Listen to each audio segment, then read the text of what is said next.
Welcome back to Tabletop Titans and another Titan Tactics. Today we're going to be taking a look at the 7 things that your army needs to be in competitive list. Of course, if you do enjoy this video, click that button down below, like and subscribe, and ding that bell so you get notified of all our future content. There are several factors that play into whether or not an army is able to go all the way, and list design is a big one in determining success. So let's start with the basics and work our way out. The first thing that your list needs to compete in Warhammer 40k competitively is the secondaries. Does your army have consistent and reliable secondaries that are independent of your opponents? What do we mean by this? You really don't want to roll up to the table, be asking your opponent how many characters they have, how many wounds they have, how many vehicles they have, because you're going to have some matchups that don't fulfill any of these requirements. So ideally, you have at least 2, preferably 3 secondaries that you can pick regardless of who you're playing and how you're going to be playing against them. So this is something you've built your list around, you've taken extra units to account for it. And this is kind of the second thing when thinking about secondaries. You need them to be very reliable. So in your list, build backups. If you are playing Drakari and you need to have behind enemy lines, toss in an extra unit of little Reaver bikes to be able to jump in the back and score that. Playing Space Marines and you're going to be doing retrieve battlefield data a lot, take that unit of infiltrators, maybe an extra one, and make sure that no matter what happens, you always have a solution to your secondary plan. And last of all, keep an eye out on predictability. This is a big weakness point with some armies. As armies succeed and have very reliable and predictable secondaries, people will start tailoring against them. So be wary of the predictability of not only your secondaries, but the way that they make your army play. Speaking of which, the second thing that your list needs to have to compete in Warhammer 40k is secondary denial. As we mentioned, this is basically the 3 points we were just talking about, but thinking about how you can actually turn it on its head. So if you want to have a reliable, consistent plan, you want to disrupt that. Don't have a list that has lots of characters that gives up assassinate. Be wary of how many wounds you have.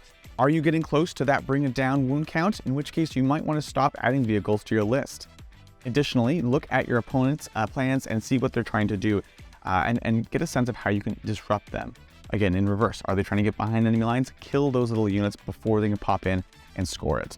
This comes down to the concept of also removing their backups. Be thinking about what they're trying to do this turn, but also what are they trying to do in the future, and how can you make their life more difficult when in this game. And of course, talking about predictability, look for predictable secondaries, both in you roll up to the table and you see the army, they're likely to pick certain secondaries, but also in terms of controlling the way that they play. If you're playing Sisters of Battle and they have the Shrine, then you know they're going to want to lean their army over towards one of those middle objectives, and then you can push heavily on that flank. The third thing your list needs to have is board presence. Now, this does not mean swamping the board with 3,000 boys, but it does mean having control over the game state. This means that you are well positioned to score your primaries and your secondaries. It means that you are able to consistently maintain those points. So for example, primary, if you have transport filled with objectives secured on a point, so that if they kill your transport, you're able to pop out behind a ruin but still on the objective, that is board control. If you have fast units that are able to jump in your opponent's line and disrupt what they're doing, that is board control. It is maintaining the position over the board and securing your primaries and your secondaries with positioning. And the third thing, of course, is unit advantage. You can table your opponent and still lose, and vice versa. Obviously, you can get tabled and still win. So you need to balance these things out. Killing units is only ever a means to an end. The only way you win in Warhammer 40k is by having the most points at the end. So consider, how do you get that? How do you get your primary? How do you get your secondary? And does killing this unit or this unit actually contribute to that? And really keep that as first and foremost in your mind. The fourth thing you need to be aware of is terrain. You can really build a lot of your list around terrain depending on what area you're playing and what the format you're playing in. So let's consider some important elements of terrain. First of all, line of sight. Does the terrain you're playing on have lots of windows, or is it completely boarded up? Obviously, it has lots of windows. Great for shooting armies, great for defensive play and setting up. Very closed up, great for melee, great for getting in there and ignoring Overwatch. Kind of similar, we have the concept of terrain density. Are there lots of pieces of terrain close together in which you can hop from one piece of safety to another? Or is it wide and you need to be able to move quickly? In those formats, fast units, fly units become that much more essential to your game plan. And lastly, of course, the placement of the terrain, a big deal. If you're looking at WTC or even Games Workshop events, then their terrain is going to be placed based off each mission. And this is great because you can really practice this in advance and think about your game plan on each given mission. If by contrast, you're playing something like player place terrain, you need to practice player place terrain. It's a whole nother element of the game. It's a lot, but if you use it well, it can absolutely take your army to the next level.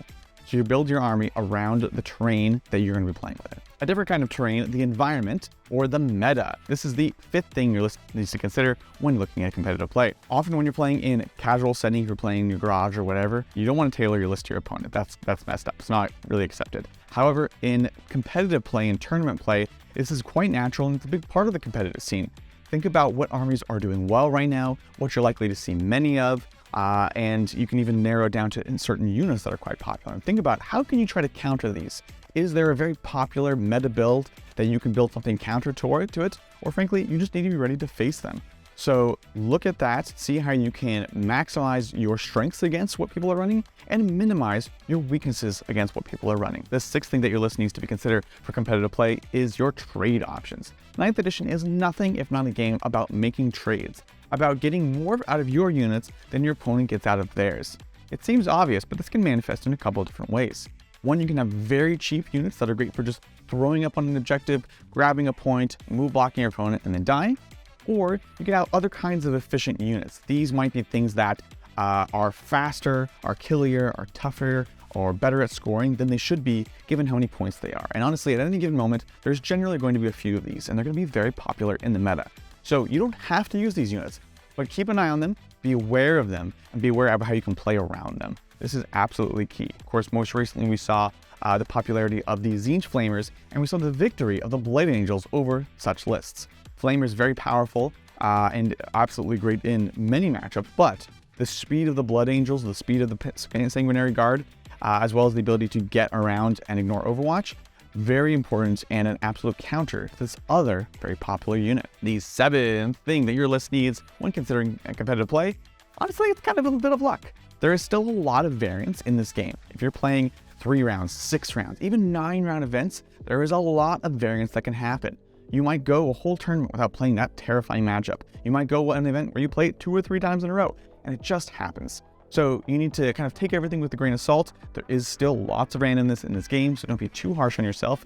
But also think about how can you pair up into those matchups and score as many points as possible and maybe be prepared for it. So consider this as you consider your list. So don't forget these 7 things as you're building your competitive lists. Have those secondaries in mind, have secondary denial in mind. Consider how your army is going to employ board presence on the tabletop. How are you going to play around different types of terrain? What does your current meta look like? What kind of trades do you have and are you willing to make within the game? And of course, last but not least, have a little bit of luck in your matchups. Hopefully that was helpful. Let us know in the comments below what you thought of it, what list you are working on, and how you're leveraging these things in your own lists. That's going to be it for me. I'll catch y'all next time on the tabletop. Bye.